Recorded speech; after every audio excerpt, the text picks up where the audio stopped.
તો ચૂપ રહેનાર ના થાય બેડા પાર જેવી વાત છે. પ્રેમ છે આઈ તો ચૂપ રહેનાર ના થાય બેડા પાર જેવી વાત છે.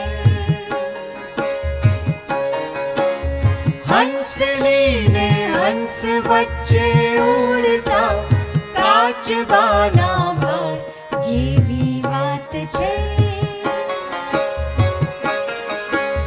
હંસલી ને હંસ વચ્ચે ઉડતા કાચબાના ભાર જેવી વાત છે.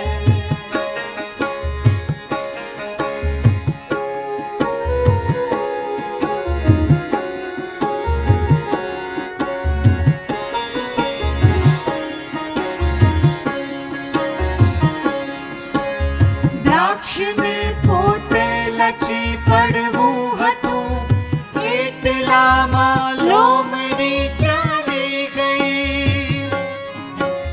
દ્રાક્ષને પોતે લચી પડવું હતું એટલામાં લોમડી ચાલી ગઈ. દ્રાક્ષ ખાટી નીકળી કે લોમડી જે ગમે તે ધાર જેવી વાત છે. દ્રાક્ષ ખાટી નીકળી કે લોમડી જે ગમે તે ધાર જેવી વાત છે.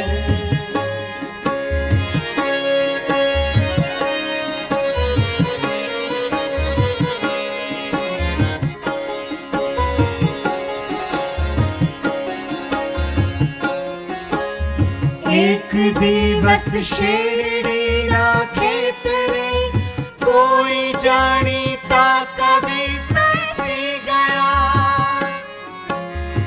એક દિવસ શેરડીના ખેતરે કોઈ જાણીતા કવિ બેસી ગયા. ના હું તો ગાઈશ બોલ્યા મેળવ્યો યોગ્ય પુરસ્કાર જેવી વાત છે. ના હું તો ગાઈશ બોલ્યા મેળવ્યો યોગ્ય પુરસ્કાર જેવી વાત છે.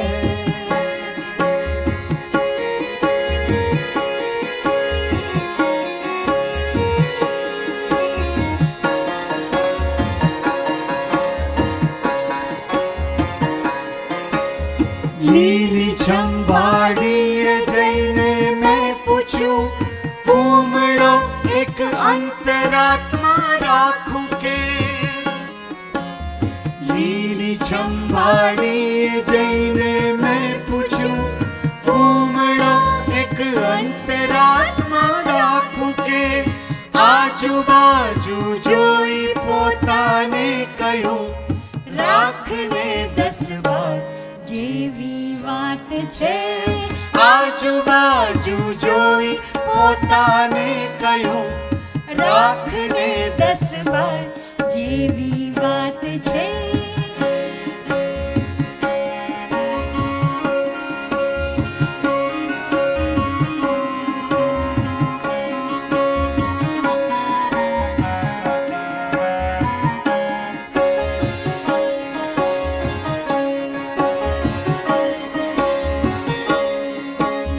વાતે વાતે ગર્જના શાનો કરે સિંહ જેવો થઈને છાયાથી ડરે.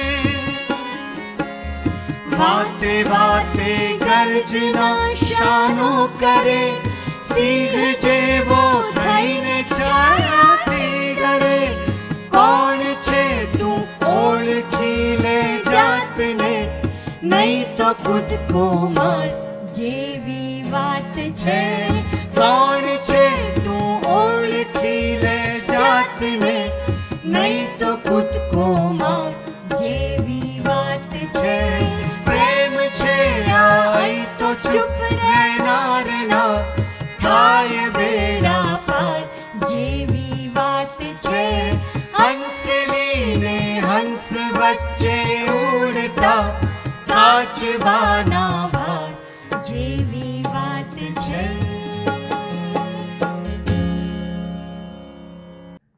નમસ્તે. હું વિનોદ જોશી કવિ ઉદયન ઠક્કરની કવિતા વિશે થોડી વાત કરું. ઉદયનના 2 કાવ્ય સંગ્રહને ધ્યાનમાં રાખીને અને થોડી અગ્રંથસ્થ રચનાઓને પણ ધ્યાને લઈને કેટલાક નિરીક્ષણ કરું. 1987માં ઉદયનનો પહેલો કાવ્ય સંગ્રહ 51 પ્રગટ થયો. 2003માં સેલ્લારા. વ્યવસાય ચાર્ટર્ડ એકાઉન્ટન્ટ, પણ કવિતા પદાર્થનું બહુ આકરું ઓડિટ કરનારો આ કવિ છે. ઉદયનને મેં હંમેશા વિધિસરનો જ જોયો છે. વર્તનમાં સીધી લીટીમાંથી કદી બહાર ન નીકળે, પણ સર્જનમાં કોઈના ચીલે ચાલે નહીં. જાત સાથેના અને જગત સાથેના એના મુકાબલામાં આ કારણે બહુ રસ પડે એવું છે. એ દેખાય છે એટલો સાલસ નથી, બહુ તોફાની છે, ટીખળી છે, ઝીણું જોનારો છે અને ઊંડું જોનારો છે. એની કવિતામાં અપૂર્વતા છે. આ અપૂર્વતાને જરા સમજવી પડે. કવિતા લખે છે, ભાષામાં લખે છે, અને ભાષા કુદરતી નથી, આપણી બનાવેલી છે. આપણું બનાવેલું જે કંઈ છે એમાં બધું અપૂર્વ થઈ શકે, કુદરતમાં નથી થઈ શકતું. ચોરસ ચંદ્ર હોઈ શકે નહીં, સમુદ્રના મોજા સ્થિર હોઈ શકે નહીં. એવું થાય તો એ અપૂર્વ કહેવાય, પણ કુદરતમાં આપણે આ બદલાવ ન લાવી શકીએ. આપણું રચેલું જે છે એમાં આ થઈ શકે. આ ભાષા, આપણી ગુજરાતી ભાષા જે આપણને પરિચિત છે, એના બધા સંદર્ભોમાં એ સંદર્ભોને બદલી નાખવાનું કામ કવિ કરે, અને એવું જ્યારે કરે ત્યારે એને અપૂર્વતા કહેવાય. તો આ કવિની કવિતાનો આ એક મુખ્ય ધરીરૂપ કહેવાય એવો ઓળખાણનો સંદર્ભ. પણ બીજા 3 સંદર્ભમાં ઉદયનની કવિતાને જોવી જોઈએ. એક તો કાવ્ય વિષય, બીજું કાવ્ય સ્વરૂપ, અને ત્રીજું કાવ્ય ભાષા. ઉદયનના કાવ્ય વિષય બહુ વિલક્ષણ છે. પાંડુ કામળે રામાથી માંડીને ભીષ્મ પિતામહ સુધીના પાત્રોની રેન્જ એમાં છે. એમાં લાભશંકર ઠાકર પણ આવે, રાજેન્દ્ર શાહ પણ આવે, નિરંજન ભગત પણ આવે. એના કાવ્ય વિષયો હોય. એણે નગર કવિતા લખી. નિરંજન ભગત પછી સૌથી વિશેષ પ્રભાવક રીતે નગર સંવેદના આલેખનાર કવિ મારી દૃષ્ટિએ ઉદયન ઠક્કર છે.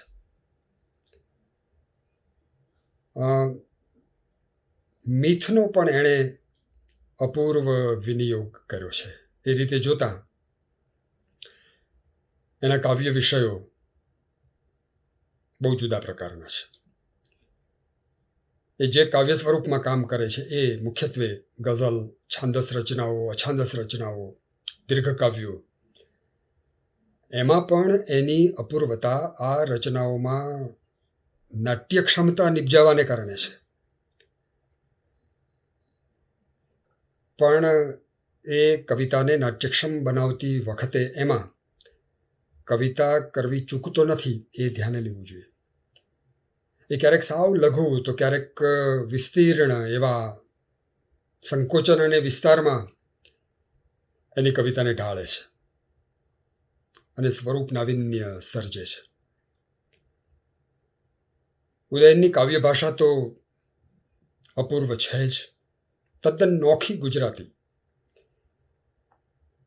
કોઈ સમકાલીન કે પૂર્વકાલીન કવિતાના દેખીતા પ્રભાવથી મુક્ત એવી કાવ્ય ભાષા. એણે સંસ્કૃત છંદોની ગાંધીયુગીન ગુજરાતી ભાષાને સાવ નવી બનાવી દીધી છે એમ કહેવાય. કેવી રીતે હમણાં હું કહું. અને છંદોની ઉત્ક્રાંતિ કહી શકાય. ગુજરાતીમાં સંસ્કૃત છંદોનો જે રીતે એણે વિલક્ષણ આવિષ્કાર સર્જ્યો વિરલ છે. આનું આધુનિક કોઈ ગુજરાતી કવિ પાસે છંદમાં પ્રયોજાયેલી આવી ગુજરાતી ભાષા નથી. થોડી વાત હું હમણાં એની વિશે કરું, પણ કાવ્ય વિષય, કાવ્ય સ્વરૂપ અને કાવ્ય ભાષા એ ત્રણેયના સંદર્ભમાં ઉદયનની કવિતામાંથી જ કેટલાક ઉદાહરણ લઈને હું વાત માંડીશ. એનું પ્રશ્નપત્ર નામનું એક કાવ્ય બહુ જાણીતું બનેલું એક સમયે, ને આજે પણ એની વિશિષ્ટતાને કારણે એ ગમે તેવું છે. પ્રશ્નપત્રની જે સામાન્ય ચીલાચાલુ પદ્ધતિ છે, ખાલી જગ્યા પૂરો, હા કે નામાં જવાબ લખો, કૌંસમાં જણાવ્યા પ્રમાણે કરો, કે એ પ્રકારની જે સૂચનાઓ હોય એને ઉદયને પ્રેમ તત્વ સાથે જોડીને આખું પ્રેમનું કાવ્ય રચી દીધું. અને કેવી રીતે ખાલી જગ્યા પૂરવાની છે, આ હા કે નામાં મળતો જવાબ વાસ્તવમાં શું છે, આ કૌંસમાં લખ્યા પ્રમાણે ખરેખર કરવાનું છે નથી કરવાનું, અને ધારો કે આ પ્રશ્નપત્ર એમાં પૂછાયેલા જે સવાલ છે, જે રીતે એના જવાબો આપવાના છે, એવી જે તરકીબો છે એ માફક ન આવે તો cancel vote is not applicable, એવું પણ એમાં એ કહે છે. પ્રેમના આ અભિનવ આવિષ્કારને આપણે અભિનવ અભિવ્યક્તિ રીતિથી પામીએ છીએ. મહિમા એનો છે. એટલે એક કવિ કેવી રીતે અપૂર્વતા સર્જી શકે અને પોતાના સમકાલીનોથી નોખો પડી શકે એનું આ ઉદાહરણ છે. ઉદયનની એક બીજી રચના પાંડોબા અને મેઘધનુષ અદ્ભુત કવિતા છે, નાટ્યક્ષમ કવિતા છે. પાંડુ કાંબળે નામનો એક રામો, ઘરકામ કરનારો માણસ, એનો પરિચય આપે છે કવિ. પાંડુ કાંબળે લબ્ધ પ્રતિષ્ઠિત ખાતરીવાળો રામો છે, જેના હાથમાં મોટા મોટા કુટુંબનો પાયજામો છે. કપડા વાસણનું પ્રતિમાસે 30 નગદનું ભથ્થું છે. પાંડોબાનું કાર્યક્ષેત્ર ભોયવાડામાં એક હથ્થું છે. આ એક ઘરકામ કરનારો માણસ,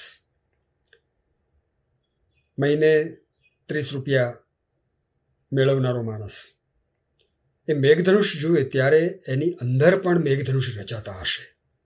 આવી એક મનુષ્ય સહજ ભાવનાને આ કવિ લઈ આવે છે. આકાશમાં 7 રંગ કોળી રહ્યા છે, તાજા જ ખીલેલા મેઘધનુષની નજર હરિનિવાસ, જ્યાં આ માણસ કામ કરે છે, એના પર પડે છે. કોણ જાણે કેમ મેઘધનુષને પાંડોબા પર વહાલ ઉપજે છે. હવે જુઓ કે અહીં ભાવનાનો સંદર્ભ રચાયો. પાંડોબાનો રંગીન ભૂતકાળ યાદ કરાવે છે. પછી મેઘધનુષને પાંડોબા વચ્ચે સંવાદ થાય છે. મેઘધનુષ બોલે છે, ભલે જીવીએ સહેજ તોય જીવીએ જળહળમાં, પાંડોબા વાસણ મૂકી ક્વચિત નીકળી પડો સકળમાં, પાંડોબા. આ હરિનિવાસની સંકડાશમાંથી સકળમાં નીકળી પડવાની તાકીદ કરતા મેઘધનુષનો પ્રાકૃતિક સૂર એ પાંડોબાને એની નરી ઘેરી વિભીષિકામાં જે પીડા આપી રહ્યો છે, સમજી શકાય એવો છે. પણ પાંડોબા ઊભા થાય છે, હાથ લંબાવીને મેઘધનુષને પકડે છે, આકાશેથી ઉતારે છે, અને એ 501 બાર સાબુથી એને ધોવે છે, નીચોવે છે, અને પછી ધોળાધબ થયેલા મેઘધનુષને ક્લિપ લગાડીને આકાશે ટાંગી દે છે. એ બે વખતે પાંડોબા અશબ્દ બની જાય છે એ તો એની પ્રતિક્રિયા જ આપે છે, પણ એક પોપટ બોલે છે. પગાર 30 રૂપિયડી હોય ત્યારે બલબલા મેઘધનુષ્યો પણ ધોળાધબ થઈ જતા હોય છે. સીતારામ. એક માણસની રોજિંદી વિભીષિકા, એની જે યાતના, અને એમાં પ્રકૃતિને પોતાના વ્યવસાયના બળે કરીને દાબી રાખતો એક એવો મનુષ્ય જે ભીંસાઈ રહ્યો છે, દબાઈ રહ્યો છે, કચડાઈ રહ્યો છે, અને છતાં આ બધા રંગોને એ પામી અને પછી ધોળાધબ કરી નાખે અને એમાં એ સાતેય રંગોને જાણે પૂરી દે, એ પ્રકારનો કાવ્યાત્મક સંકેત ઉદયન બહુ જ લાક્ષણિક રીતે આ કાવ્યમાં કરે છે. મથુરાદાસ જયરામ નામના એક એના પાત્રને વર્ષો પહેલા મૃત્યુ પામ્યા પછી શ્રદ્ધાંજલિ આપવાના સૂરે એ એવું કહી બેસે કે હું મારે તને જે આપવું છે એ કશું જ આપી શકતો નથી, કેવળ મારો ભાવ હું તને આપી શકું છું.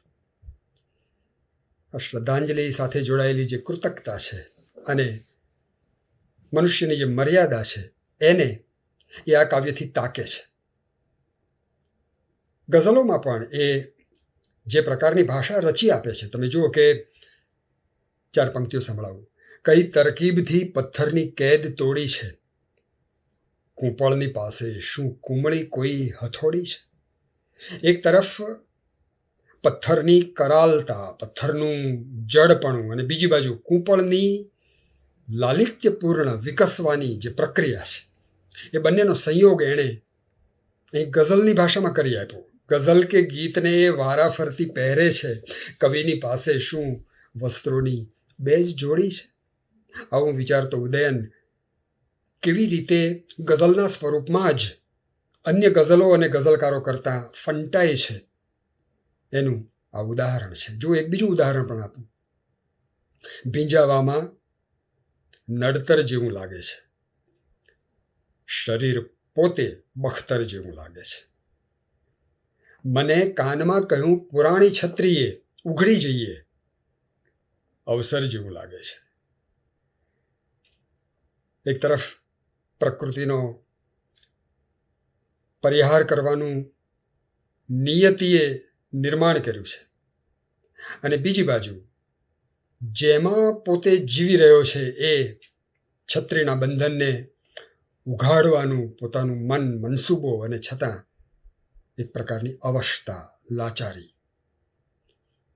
એક નાગરિક, એક નગરમાં વસતો મનુષ્ય જે દાબ અનુભવે છે એનો અહીં બહુ જ વિલક્ષણ એવો આવિષ્કાર આપણે જોઈ શકીએ.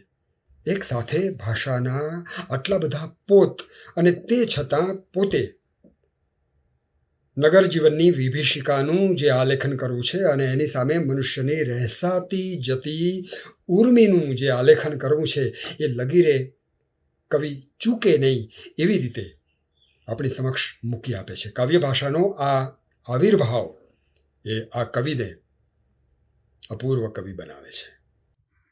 કવિતાનું શીર્ષક છે ભગવાન પણ ઓછી માયા છે. પારદર્શક કાચની લીસી લીસી 5 ગોટી ભગવાને મને આપેલી, અને 5 મારા ભીલ્લુને. હું કોણ? ખેલાડી નંબર 1. રમ્યો કોઈબા ટ્રાયંગલ, કરી મૂકી 5 ની 25.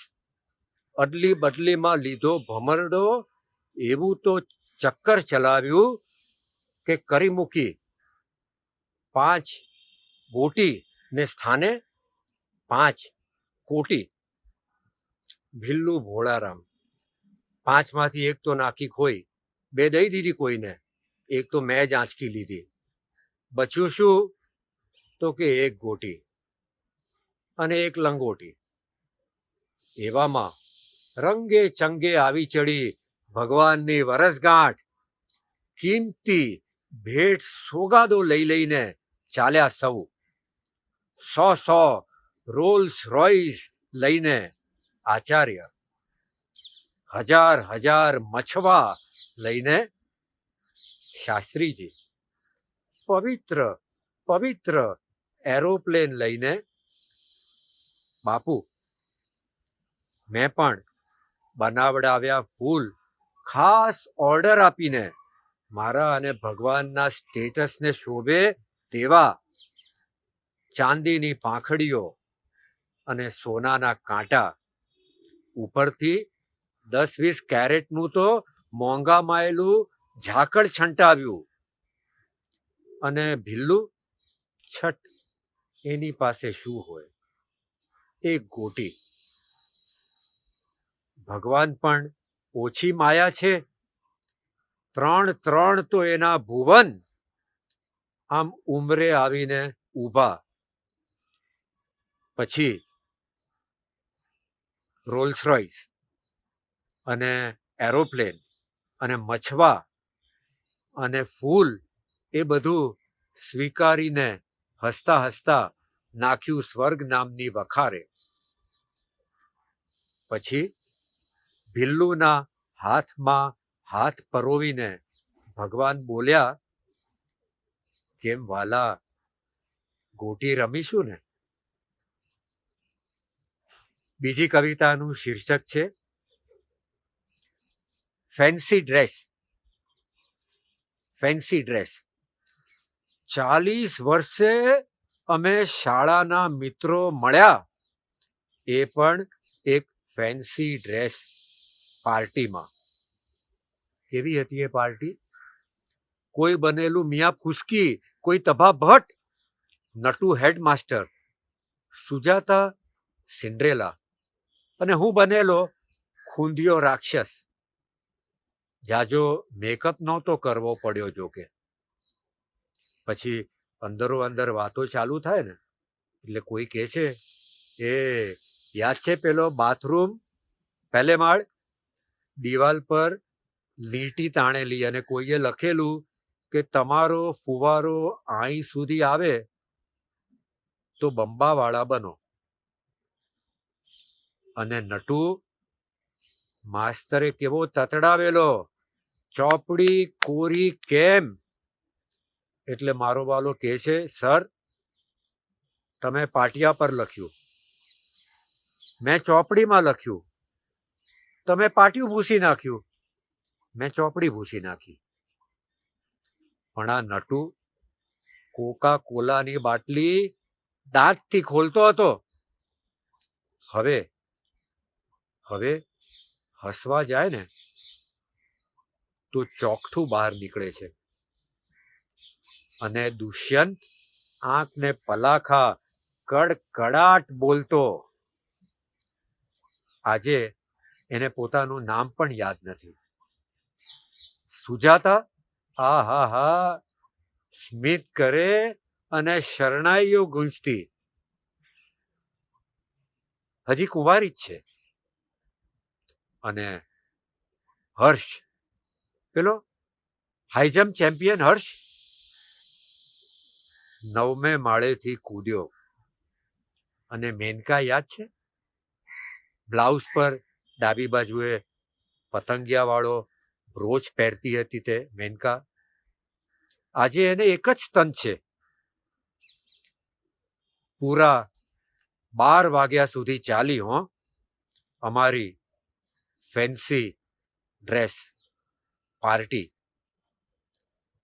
થોડી પળો માટે અમે બાળપણ પહેરી અને મરણને છેતર્યું. આ કાવ્યનું શીર્ષક છે વાર્તા. એક હતી બકરી, એનું નામ અસ્મિતા.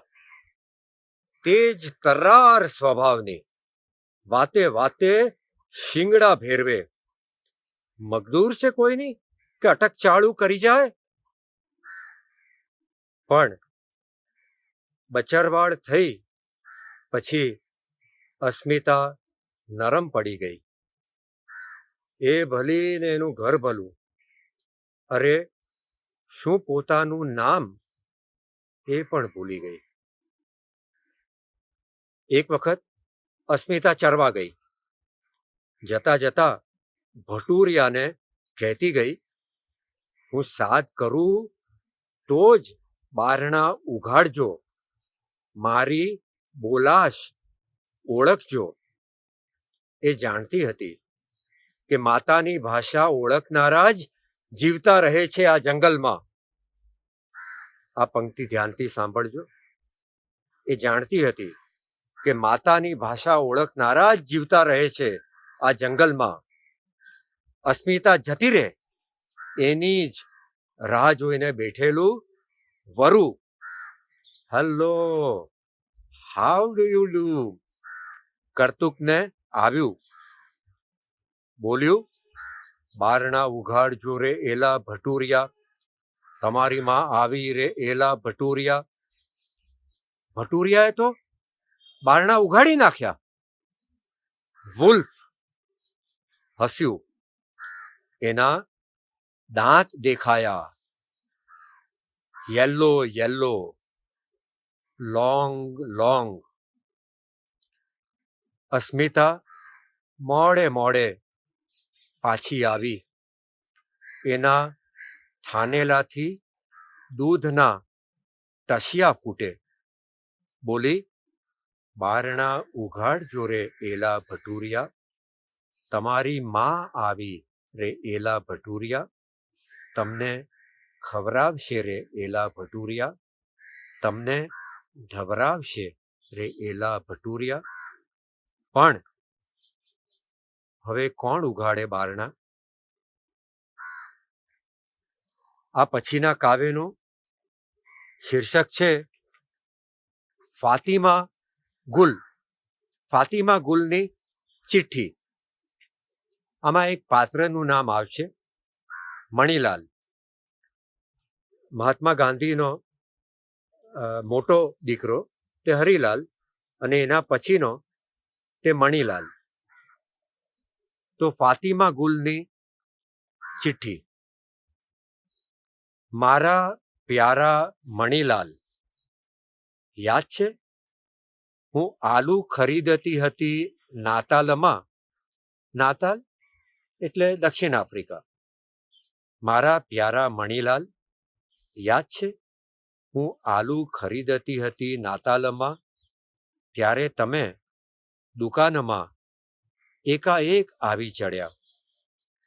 મારી અને તમારી એ પહેલી જ મુલાકાત. એ પછી તો નિત નવા બહાના ગોતીને જતા આવતા થયેલા તમે મારે ઘેર.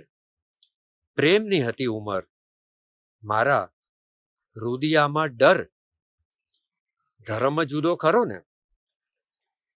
તમને ભરોસો હતો, બાપુ મોટા મનના છે, માની જશે. હોંશે હોંશે તમે ચિઠ્ઠી લખી હતી. બાપુનો ઉત્તર મળ્યો. બ્રહ્મચર્યનું શું થયું? શાદી, અને તે પાછી મુસલમાનની સાથે. તમારા છોકરા કયા ધર્મના કહેવાશે? શું કહ્યું તે? હિન્દુ થવા તૈયાર છે એ ફાતિમા? ધર્મ શું લુગડું છે કે ઉતારી ફેંકી દીધું? અરે એને માટે ઘર ત્યજો, લગ્ન ત્યજો, પ્રાણ ત્યજો. તું કહે છે કે હું બાને પૂછી જોઉં? નહીં પૂછું. એનું બાપડીનું દિલ ભાંગી જશે. તારો બાપુ. મહાત્માના મન કોણ કળી શકે? એમને ફિકર હશે કે પોતાનું નામ ચહેરાઈ જશે? મૌલવીઓ મહોલ્લાઓ ગજવશે? મહાત્માએ ડરી ગયા. મણીલાલ, સાંભળ્યું છે એ લોકોએ હિન્દુ કન્યા ગોતી છે તમારે માટે. સુખી રહો એની સાથે. આશ્રમે બેસીને ગાજો, ઈશ્વર અલ્લાહ તેરો નામ. બીજું તો શું કહેવાનું હોય મારે મણીલાલ. સબકો સન્મતિ દે ભગવાન. તમારી એક વેળાની તો આ હતી ફાતિમા ગુલની ચિઠ્ઠી. અને હવે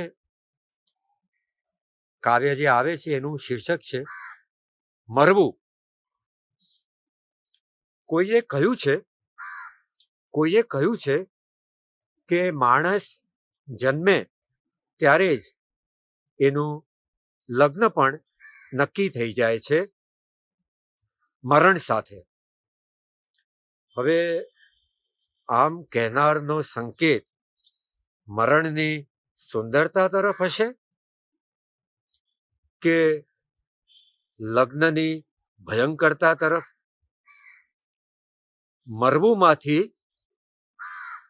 મરવુંમાંથી વાસ આવે છે. શેની? મરવુંમાંથી વાસ આવે છે બાકસમાં પૂરેલા કાન ખજૂરિયાની, કુહવાતા લાકડાની, મરઘાના ખાતરની, વર્ષોથી ન ખુલેલા હવડ હવાબારી વગરના સંબંધની. લોટામાં 4 પાન મૂકો સાહેબ, 4 બાજુએ 4 ચાંદલા કરો, કાંટલો પહેરાવો, લોટો ઊંચકીને 3 વાર માથે અડકાડો. કુંભે વરુણમ આવાહયામી સ્થાપ્યામી ની વાસ આવે છે મરવુંમાંથી. ફ્રાન્સ વાળાઓએ કાચી કુમળી વયે બાંધીને બાળ્યું, ગ્રીસ વાળાઓએ પ્યાલી પાઈ, પારધી વાળાઓએ અંગૂઠે વિંધ્યું, યહૂદી વાળાઓએ ખિલ્લે ઠોક્યું, તોય હે કરતું અમર જ ઊભું છે આ સાલું મરવું. હા, જોઈએ ત્યારે મારું વાલું ન મળે, અવળે હાથે મુકાઈ જાય. પછી ગોત્યા કરો તમારે કેરોસીનના ભડભડતા ઉજાસમાં, રેલવેને આટે પાટે ટીક-20 છલકાવો, ચડો 21 માળ અને 22 વાર ઉતરો, પણ ગુમ તે ગુમ. તમે મન મનાવીને કહી દો કે જેવી હરી ઈચ્છા ત્યાં જ તમારી બગલમાં સોપારીની જેમ ઉપસી આવે અને પૂછે, હાઉક, મને શોધતા હતા? એકથી વધારે અવાજો, એક તો અવાજની જ કવિતા છે, અવાજ વિરુદ્ધ અવાજ. એક અવાજ છે, જો સાંભળવા. એક અવાજ: ઝરમર વરસાદ હોય, માટીલો રસ્તો ને ગરબડિયા ગોઠિયાની ટોળી રે લોલ. લયની છાલક આપણે અનુભવીએ છીએ, નિસર્ગનો સંદર્ભ આપણને અનુભવાય છે. નાનકા ગધેડા પલાણી બુમરાણ કરી દડદડ દોડાવવાની કેવી મજા. આખી એ વાતને આપણી ઉર્મી સહજ ગતિમાં કવિ જોડી દે અને પછી જો બીજો અવાજ આ જ કવિતામાં: ટ્રેનોમાં લટકીને, બૈરીથી છટકીને, ઓફિસે ટેમસર જાઉં રે લોલ. રૂપિયાને અડવાની, લેજર ચિતરવાની, યસ બોસ કરવાની કેવી મજા. છાતીમાં તોય સખી વિરહી મધમાખને ગુપચુપ ઉછેરવાની કેવી મજા. ભાગ્યે જ આ પંક્તિઓનું વિશ્લેષણ કરવું પડે. એક સાથે 2 પ્રકારના સાવ સામસામા છેડાના અનુભવ જગતને કવિ સામસામા છેડાની ભાષાઓનું સંયોજન કરીને કેવી રીતે અહીં મૂકી આપે છે. ઉદયનની કવિતામાં કેલિફોર્નિયા માઉન્ટેન આવે છે, યુનિવર્સલ સ્ટુડિયો આવે છે. આવા વિદેશી સંકેતોની સાથે સાથે નિસર્ગના રમણીય રૂપો પણ આવી નાગરિકતા સાથે અથડાય છે. જો કેવી રીતે રોજ સાંજે પંખીઓના મોરચા મંડાય છે, વૃક્ષની માલિકી બાબત માગણીઓ થાય છે. મનુષ્યના પોતાના ગણિત, ચાર્ટર્ડ એકાઉન્ટન્ટ છે ને કવિ, તો આવી ગાણિતિક રમત ન માંડે તો જ નવાય. વૃક્ષની માલિકી બાબત માગણી કરે છે વૃક્ષો, અને પંખીઓના મોરચા બંધાય છે. સાવ નવો જ અર્થ સંદર્ભ. હસ્તરેખાને બદલે અસ્તરેખા એવો શબ્દ એ પ્રયોજે છે. અસ્તરેખા જોઈને સૂરજની કુકડાએ કહ્યું, આપના પ્રારબ્ધમાં બહુ ચડઉતર દેખાય છે. આ ચડઉતર કરતો સૂરજ જે પડછાયાની માયા રચે છે, ભર્તૃહરિએ બહુ સરસ વાત કરી છે. દિનસ્ય પૂર્વાર્ધ પરાર્ધ ભિન્ના છાયેવ મૈત્રી ખલ સજ્જનાનામ આરંભ ગુર્વી ક્ષયિણી ક્રમેણ લઘ્વી પુરા વૃદ્ધિમતી ચ પશ્ચાત. પ્રારંભે નાની, પછી મોટી થતી જતી, પછી મોટી થતી જતી, અને એમાંથી પાછી નાની થતી જતી.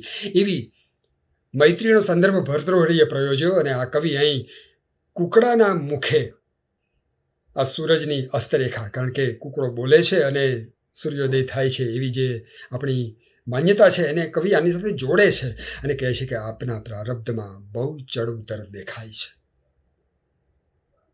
મને લાગે છે કે કુકડાને આ રીતે પ્રારબ્ધના સંદર્ભમાં ઉદયને પહેલી વાર પ્રયોજ્યો છે.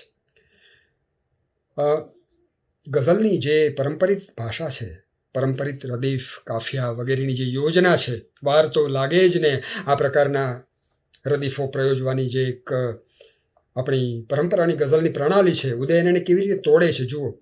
દૃશ્યથી ધીમા સ્વરોને લાંબુ અંતર પાર કરતા વાર તો લાગે જ ને આ ગઝલ વંચાઈ ગઈ, પણ આંસુઓને કાને પડતા વાર તો લાગે જ ને. આ બોલતા આંસુઓને રચવાનું જે કવિકર્મ છે એ પરંપરાના રદીફ સાથે જોડીને ઉદયન એની એક નવી ભાત આપણી પાસે રચી આપે છે. સ્વરૂપની દૃષ્ટિએ એણે ઘણી ત્રિપદી પ્રકારની રચનાઓ, ગીત પ્રકારની રચનાઓ, દુહા પ્રકારની રચનાઓ પણ કરી છે. દુહાનું એણે આખું પોત બદલી નાખ્યું પોતાની કાવ્ય ભાષામાં. જુઓ, બીજું સાજણ શું લખું, લખું એક ફરિયાદ, ક્યારે આવી હેડકી તે ન આવે યાદ. આમ તો કોઈની યાદ આવે ત્યારે હેડકી આવે, પણ હેડકી ક્યારે આવી એ યાદ આવતું નથી. એવો વિપર્યાસ કવિ લાક્ષણિક રીતે રચી દે છે. સુખને દુઃખનો પ્રાસ તો સરખે સરખો હોય, બે અક્ષરની બીચમાં જોકે થડકો હોય. આ થડકાનો અનુભવ આપણને બે અક્ષરની વચ્ચે જે જગ્યા કવિ મૂકી આપે છે એના અવકાશમાંથી અનુભવ આવે છે. ગરુડ પુરાણ નામનું નાટ્યક્ષમ કાવ્ય સંસ્કૃત અને સાંપ્રત ભાષા પોતને જે રીતે લઈને આવે છે એ પણ આ કવિની ઉત્તમ કવિકર્મની પ્રતીતિ કરાવતું કાવ્ય છે. એમાં અંજાર, ભચાઉ, રાપર, કર્ણાવતી, ભુજ આવા સ્થળ સંદર્ભો છે, અને એને અનુષ્ટુપ, શાર્દુળ વિક્રડિત, મંદાક્રાંતા, મનહર, વસંત તિલકા આવા બધા છંદો સાથે નવા પ્રકારની કાવ્ય ભાષામાં કવિ પ્રયોજે છે. અનુષ્ટુપ કેવો છે જુઓ. કાગડા કૂતરાઓને તક નાહક આપવી, નિષ્ઠાવાન જુઓ ઊભા રાજ્યના કર્મચારીઓ, એકના હાથમાં જોડી, જોડીમાં કેવું સાચવું, સોનાના કંકણો સોતું, કુમળું કાંડું કોઈનું, અંતે મુક્ત કર્યું એને માતાના મૃત્યુનાળથી, કાચી કૂંપળને કોઈ ચૂંટી લે જેમ ડાળથી. આ અનુષ્ટુપમાં રહેલો જે કરુણ ગર્ભ અર્થ સંકેત છે એ આપણને છંદની જાણ બહાર પમાય છે. ઉદયનના કેટલાક અગ્રંથસ્થ કાવ્યોએ પણ મને બહુ જ આકર્ષ્યો છે. ધર્મયુદ્ધ નામનું એનું કાવ્ય, ધર્મક્ષેત્રે કુરુક્ષેત્રે, બહુ જાણીતો શ્લોક, પણ ઉદયન એને ગુજરાતીમાં કેવી રીતે બદલી નાખે છે. ધર્મક્ષેત્રે કુરુક્ષેત્રે પહેલું વાણું વાય છે, કૌરવો પાંડવો વચ્ચે નિયમો ઠેરવાય છે. એ બધા નિયમોની વાત આવતી હોય, અને સાથે સાથે 10મા દિવસે ભીષ્મના બાણશૈયા પર પડેલા ભીષ્મના દર્શન કરવા, દુર્ગા ભાગવત, ઈરાવતી કરવે, આ બધા હાથમાં હાર લઈને આવતા હોય એવું એક વિલક્ષણ ચિત્ર આ કવિ રચે અને પુરાનો અધુના સાથેનો સંદર્ભ એ જોડી આપે. 15મા દિવસે સત્યનારાયણ રૂપ શ્રીકૃષ્ણ પાર્થને કહે, કોમળ કદલી સ્તંભ કુહાડો ક્યાં સુધી સહે. જો આ અનુષ્ટુપ એ ગીતાકારનો અનુષ્ટુપ નથી, એક ગુજરાતી કવિનો પરંપરાને નવી રીતે પ્રયોજતા કવિનો અનુષ્ટુપ છે. આવી રીતે તો એણે બધા છંદ, મિશ્રોપજાતિ, શ્રદ્ધરાનું એક ઉદાહરણ કહું. અશ્વત્થામા મરે તો કદીએ નહીં કરે યુદ્ધ આચાર્ય પાર્થ. અશ્વત્થામા હણાયો કહી દઈ સમરે સત્વરે થા કૃતાર્થ. આ પાર્થ અને કૃતાર્થનો કેવળ પ્રાસ નથી, પણ શ્રદ્ધરાની ગતિમાં સમર પર, રણ મેદાન પર સત્વરે કૃતાર્થ થવાનો ગુરુ પાસેથી પામેલી શિક્ષા દ્વારા ગુરુને મહત કરવાનો જે કૃતાર્થ છે એનો સંદર્ભ કવિ રચે છે. શ્રદ્ધરાનો એ ખ્યાલ સુદ્ધા આવતો નથી અને આખી વાત આપણા ગળે ઉતરી જાય છે. કવિની છંદ ભાષા જો એનું એક બીજું રૂપ એ પણ શ્રદ્ધરામાં. મીચી નેત્રો સ્મરીને પરમ પુરુષને મૂકી શસ્ત્રાર્થ હેઠા. આ શસ્ત્રાસ્ત્ર જે છે એ હેઠા મૂકીને બ્રહ્માત્મા બ્રહ્મરૂપ અભય સકળને અર્પતા દ્રોણ બેઠા. આપણી પુરાણી સંસ્કૃત પાઠશાળાનો કોઈ જાણે કવિ બ્રહ્માત્મા બ્રહ્મરૂપ આવા ઉદ્ગારો કરતો દિશે અને સાથે સાથે પોતાની આજની અધુના ભાષાને એની સાથે જોડી દેતો હોય, ત્યારે આપણને અવશ્ય એમ લાગે કે કાવ્ય ભાષાનું બહુ જ વિલક્ષણ કહેવાય એવું રૂપ આ કવિ નિપજાવી શકે છે. છંદોમાં, સંસ્કૃત છંદોમાં અને ફારસી છંદોમાં પણ. સુંદ ઉપસુંદની વાત હોય, માધવી યયાતિની દીકરી જે એક ઉપકરણ લેખે, એક કોમોડિટી તરીકે ગાલવ જુદી જુદી જગ્યાએ એને સોંપીને વાપરે છે.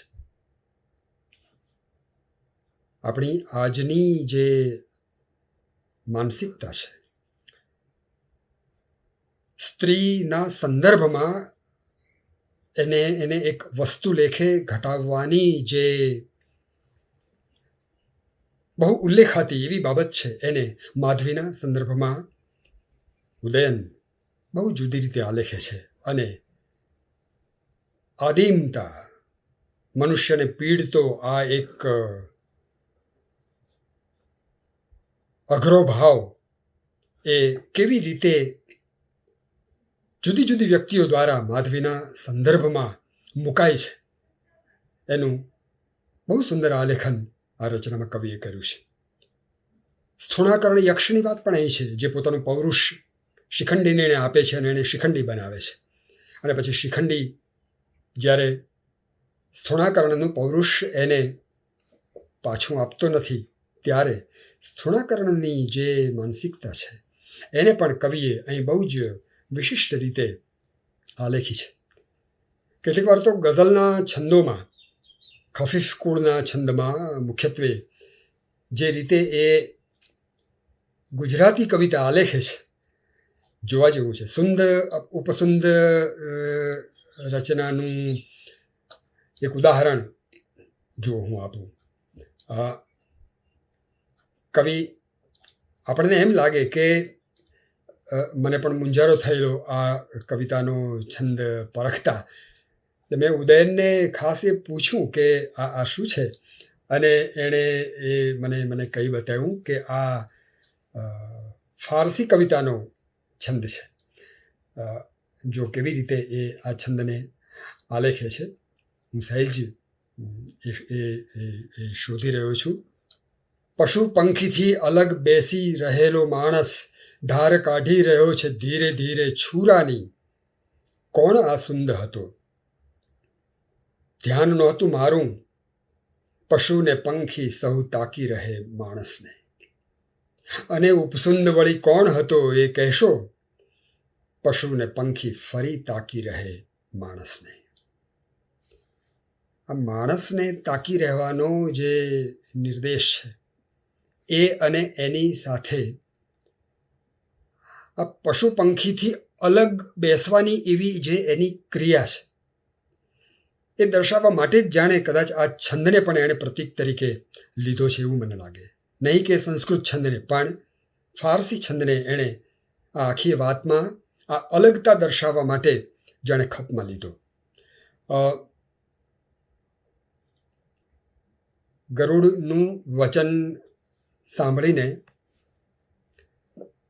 જે ભાષા, જો એ ઉદયન કેવી રીતે પ્રયોજે છે, ઘીરી આઈ રે બદરિયા સાવન કી, ખિસકોલીએ ચણીબોરના વાવેતર કર્યા, 2 વીઘા જમીનમાં 20 આની પાક થયો, રામજી શેઠે કેવટને 8 આનીનો ભાગીદાર કર્યો, મરિયમે પોસ્ટ ઓફિસમાં જઈ અલી ડોસાને પત્ર લખ્યો, પતંગિયાએ પુંકેસરની દાંડલી ફરતે મીંઢળ બાંધ્યું, પૃથ્વીને છાંયો આપવા પારેવાએ આંખ ફેલાવી. કાવ્ય ભાષામાં કેટલા સંદર્ભોને અનેક અર્થના અધ્યાસોથી આ કવિ આવી રીતે મૂકી આપે છે. એમાં છંદ પણ હોય, એમાં લય પણ હોય, એમાં છંદ મુક્તિ પણ હોય, અને એ દ્વારા એ બહુ જ વિશિષ્ટ કહેવાય એવું ભાષાપોત રચે. કાવ્યનો વિષય, કાવ્યનું સ્વરૂપ અને કાવ્યની ભાષા, આ ત્રણેયમાં ત્રિવિધ રીતે કવિકર્મ દાખવે અને આપણને રોમાંચિત કરી દે. ઘણીવાર આપણને એવું લાગે કે જાણે આ કાવ્ય ભાષા આપણે ક્યારેય સાંભળી જ નથી, અથવા કાવ્ય સ્વરૂપનું આ પ્રકારનું વિલક્ષણ એવું સંયોજન આપણે ક્યારેય જોયું જ નથી, અથવા આવો વિષય કવિતામાં આપણે આ પૂર્વે ક્યારેય વાંચ્યું જ નથી. મને લાગે છે કે ઉદયન ઠક્કર આપણી ભાષાનો એક એવો કવિ છે જે કવિતાનું પોત બદલી નાખીને સરવાળે ભાવ અને વિચાર એ બંનેનો પ્રક્ષેપ અત્યંત લાક્ષણિક રીતે કરી આપે છે. એના એક કાવ્યનું છેલ્લે હું ઉદાહરણ આપીશ. જુઓ કેટલી સીધી સાદી રીતે એણે કહ્યું છે, અને આ કાવ્ય કેવી રીતે મનુષ્યને સમગ્ર પ્રકૃતિને અપનાવવાનો સંકેત કરે છે, એના અર્થમાં આપણે સમજવું પડે એવું છે, એ એમાં જોઈ શકાય. મને થયું, આ કાવ્યનો પ્રારંભ છે, મને થયું લાવ દીકરીને શીખવું કે કુટુંબ એટલે શું. હું માંડ્યો પૂછવા, તારું નામ શું? રૂચા ઠક્કર. બકી કોણ કરે? મમ્મી ઠક્કર. પાવલોપા કોણ કરે? પપ્પા ઠક્કર. ત્યાં તો સાયકલ પર કપડાની ગઠરી મૂકી ટ્રીન કરતું કોઈ આવ્યું. દીકરીનો ચહેરો થયો ઉજળો. ધોબી ઠક્કર. ચોખાના દાણાથી હાઉસફુલ થઈ જાય એવું પંખી હવામાં હિંચકા લેતું હતું. દીકરીએ કિલકાર કર્યો, ચક્કી ઠક્કર. લ્યો ત્યારે દીકરી તો શીખી ગઈ, હું હજી શીખું છું. કાવ્ય તો અહીં પૂરું થયું, પણ વાત એ છે કે દીકરી શીખી ગઈ કે કુટુંબ કોને કહેવાય. આપણે વસુધૈવ કુટુંબકમની વાત કરીએ છીએ, હજી તો શીખી રહ્યા છીએ, ને દીકરીએ આ ચકીને પણ ઠક્કર બનાવી દીધી, ધોબીને પણ ઠક્કર બનાવી દીધી, પણ માતા અને પિતાથી એ મુક્ત થઈને આગળ વધી શકી, પ્રકૃતિમાં જઈ શકી, બીજા સંદર્ભોને પોતાનામાં ઓગાળી શકી, અને એ રીતે પોતાના કુટુંબને એ વિસ્તારી શકી. ફેન્સી ડ્રેસ નામની પણ ઉદયનની એક બહુ સુંદર કવિતા છે, અને જેમાં પોતાના શૈશવને યાદ કરીને બધા મિત્રો થોડી વાર માટે પોતાનું બાળપણ પહેરીને મરણને કેવી રીતે છેતરે છે એનો લાક્ષણિક સંકેત છે. કેટલા ઉદાહરણો આપું, સમયની મર્યાદા છે, પણ સરવાળે મારે ઉદયનની કવિતા વિશે એટલું ચોક્કસ કહેવું છે કે આ એવો કવિ છે કે જેની કાવ્ય ભાષાએ ગુજરાતી કવિતાની ભાષાને નવેસરથી રચી આપી છે. ભવભૂતિએ ઉત્તરામચરિતમાં એવું કહ્યું છે, લૌકિકાનામ હિ સાધુનામ અર્થમ વાગાનુવર્તતે ઋષિણામ પુનરાદ્યાનામ વાચમ અર્થોનુધાવતી. કવિની જે વાણી છે એમાં શબ્દો આપણે સાંભળીએ, આપણે બોલીએ, બધું બરાબર છે, પણ અર્થો એની પાછળ પાછળ આવ્યા કરે. કવિ અર્થ માટે ભાષા રચે નહીં, ભાષાની પાછળ અર્થો સ્વતઃ આપોઆપ એ દોડ્યા જાય. ઉદયનની કવિતામાં હું આ થતું જોઉં છું. સરવાળે તો ભાષાએ ઓગળી જવાનું છે. ઉદયન કવિતાનું એવું રૂપ નિપજાવે છે જે રૂપ આપણને વાસ્તવિક જીવનમાં કશું ખપમાં આવતું નથી, આવવાનું હોતું નથી. આવા એક સાવ પૃથક વૃથા એવા ભાષા રૂપને રચીને એને સાર્થક બનાવવું અને ભાવ અને વિચારના સંદર્ભમાં ઉન્નત કરી આપવું એ નાનું સૂનું કવિ કર્મ નથી. ઉદયન મારાથી 2-2.5 મહિના નાનો છે, પણ મારાથી ઘણો મોટો છે. મને લાગે છે કે આપણી કવિતામાં કવિતાની આ ઊંચાઈ સિદ્ધ થઈ શકે એવું કવિ તરીકેનું વૃત્ત એ ધરાવે છે, એની પાસે એ છે. આપણે તો એની ઉજાણી કરવાની હોય, આપણે તો એ રૂતને પામવાનું હોય અને આપણા કવિતાના, આપણા ભાષાના સંસ્કારને અવનવી રીતે જોવા જાણવાનો પ્રયત્ન કરવાનો હોય. બીજું તો આપણે શું કરીએ? ઉદયનની જ પંક્તિઓથી વાત પૂરી કરું. સંતુલન બાદ સાચવું કાચા કાવ્યો, પાકા પૂંઠા, આંગળીઓ એનું એ લક્ષો, પકડાવું તમને અંગૂઠા. ઉદયને એનું એ લખ્યું નથી, એણે શબ્દોને અંગૂઠા પકડાવ્યા છે.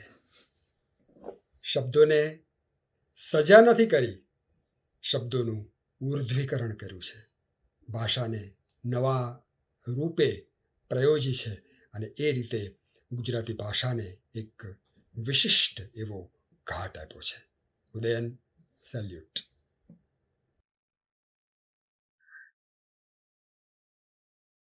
થોડી ત્રિપદીઓ યાદ આવે છે કે વાહ રે વરસાદનું ટીપું પડ્યું, લાગલું મારી હથેળીને અડ્યું. વાહ રે વરસાદનું ટીપું પડ્યું, લાગલું મારી હથેળીને અડ્યું. હસ્તધૂનન થઈ ગયું આકાશથી, અને મોર જ્યારે જ્યારે પણ કરતો કળા, એટલું બસ પૂછવાનું થાય મન. આ બધું તો ઠીક છે, પણ ઉડ્ડયન દીકરીએ જીદ કરી પહેરી લીધા, મારા ચંપલ માપ ખોટું નીકળ્યું. દીકરીએ જીદ કરી પહેરી લીધા, મારા ચંપલ માપ ખોટું નીકળ્યું. એનું પગલું સહેજ મોટું નીકળ્યું. અને દુહા છે, કાળી મીઠી ને કડક કોફી છે કે આંખ, અરે છાંટો એમાં નાખ, શેડ કઢા કો સ્વપ્નનો. અને તાજ મહાલોની બુલંદ છોને પ્રેમ સગાઈ, તાજ મહાલોની બુલંદ છોને પ્રેમ સગાઈ, પણ અનારકલીએ વાપરી કેટલી એફએસઆઈ. લઈ રસાલો રૂપનો કન્યા મંદિર જાય, લઈ રસાલો રૂપનો કન્યા મંદિર જાય. ઓહો, દર્શન થઈ ગયા, બોલે જાદવરાય. ગઝલ. આસમાનમાં એકાએક લીસોટા પડતા જોયા છે, આસમાનમાં એકાએક લીસોટા પડતા જોયા છે. વરસાદી રાતે વાયુના ફોટા પડતા જોયા છે. વચ્ચે આવે સોયનું નાકું, બાકી સુખ તો સામે છે. વચ્ચે આવે સોયનું નાકું, બાકી સુખ તો સામે છે. લોકોને મેં મોટા ભાગે મોટા પડતા જોયા છે. વૃક્ષો વત્તા વેલી, ઓછા માણસ, ગુણ્યા ફેક્ટરીઓ, અરે અચ્છા ગણવાવાળા ખોટા પડતા જોયા છે. અને અમે પેંગડામાં કોઈના પગ ક્યાંથી મૂકી શકીએ, અમે પેંગડામાં કોઈના પગ ક્યાંથી મૂકી શકીએ. અમે પેંગડા પોતાનાએ મોટા પડતા જોયા છે. ખોટો માણસ પણ રૂપિયામાં એક બે આની સાચો છે. ખોટો માણસ પણ રૂપિયામાં એક બે આની સાચો છે, અને 16 આનીના રૂપિયાઓને ખોટા પડતા જોયા છે. આસમાનમાં એકાએક લીસોટા પડતા જોયા છે. રાત દિવસ. બીજી ગઝલ. રાત દિવસ ગોખલે રહી રહીને તુલસીદલ સડ્યા, બેજ પળ મૂકી દીધા તડકે, ટપોટપ ઉઘડ્યા. જરા ખુલ્લાસ તો આપો, વિચારોને મોકળાશ તો આપો. રાત દિવસ ગોખલે રહી રહીને તુલસીદલ સડ્યા, બેજ પળ મૂકી દીધા તડકે, ટપોટપ ઉઘડ્યા. મંગળા 100, રાજભોગ 200, શયનના 150. મંગળા 100, રાજભોગ 200, શયનના 150. આપને ઠાકોરજી બહુ વ્યાજબી ભાવે પડ્યા. ને બાવડું ચલવે હથેળી કે હથેળી બાવડું, બાવડું ચલવે હથેળી કે હથેળી બાવડું. કેટલા સહેલા સવાલો જોશીને ના આવડ્યા. અને હું હજી પણ એકડા પર એકડો ઘૂંટ્યા કરું, હું હજી પણ એકડા પર એકડો ઘૂંટ્યા કરું. આપને 33 કોટી કેવી રીતે આવડ્યા. સૌ કોઈ પ્રસાદના પડિયાઓને જોતા હતા, સૌ કોઈ પ્રસાદના પડિયાઓને જોતા હતા. એ જ ટાણે એક પળ માટે જ દર્શન ઉઘડ્યા. આપને ઠાકોરજી બહુ વ્યાજબી ભાવે પડ્યા. અને આ ગઝલ એકનું કે શૂન્યનું કે આઠડાનું, એકનું કે શૂન્યનું કે આઠડાનું, ઓલિયાને કામ કેવું આંકડાનું. પાનખર વીતી છતાં ખરતા રહે છે, પાનખર વીતી છતાં ખરતા રહે છે. પાંદડાને લાગી આવ્યું પાંદડાનું. રૂપિયાને રાત દિવસ સાચવે જે, રૂપિયાને રાત દિવસ સાચવે જે, શું કહીશું એને? પાકીટ ચામડાનું. અને ક્યાં કવિતા, ક્યાં કવિતા, ક્યાં મુજેડો કચ્છી માળું, કોકિલાએ ઘર વસાવ્યું કાગડાનું. અને અંતિમ શેર કે ઈંટ, માટી, રેતી, કપચી, કાચ, ચૂનો. ઈંટ, માટી, રેતી, કપચી, કાચ, ચૂનો. એક દિવસ કામ પડશે લાકડાનું. કોકિલાએ ઘર વસાવ્યું કાગડાનું.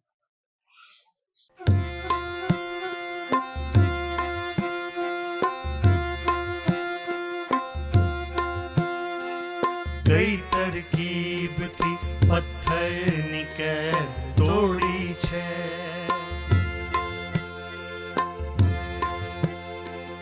કઈ તરકીબથી પથ્થરની કેદ તોડી છે, કઈ તરકીબથી પથ્થરની કેદ તોડી છે. કૂંપળની પાસે શું કુમળી કોઈ હથોડી છે, કઈ તરકીબથી પથ્થરની કેદ તોડી છે, કઈ તરકીબથી પથ્થરની કેદ તોડી છે.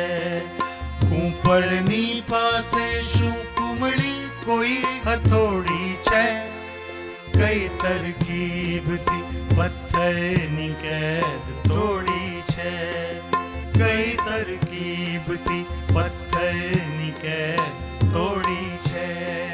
સારે ગમ પ નિધ પમ પ પમ ગમ ગરે સા, કઈ તરકીબથી પથ્થરની કેદ તોડી છે. સા નિધ પમ ગરે સા, કઈ તરકીબથી પથ્થરની કેદ તોડી છે. પદ સા નિધ પ મમ ગમ પ ગ ગરે ગમ રે રે સારે ગ, કઈ તરકીબથી પથ્થરની કેદ તોડી છે, કઈ તરકીબથી પથ્થરની કેદ તોડી છે.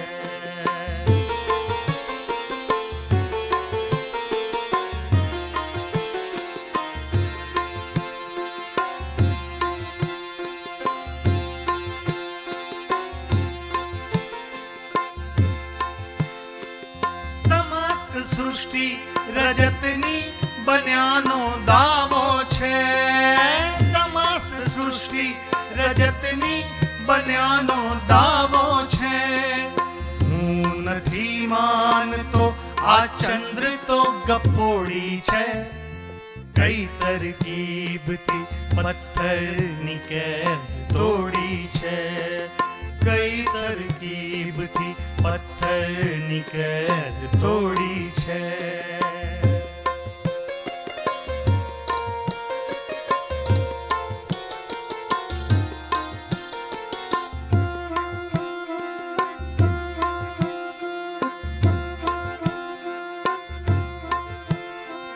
તમારે સાંજને સામે કિનારે જાવું હો, તમારે સાંજને સામે કિનારે જાવું હો, તો વાતચીતની હલ્લેસા સબર હોડી છે, કઈ તરકીબથી પથ્થરની કેદ તોડી છે, કઈ તરકીબથી પથ્થરની કેદ તોડી છે.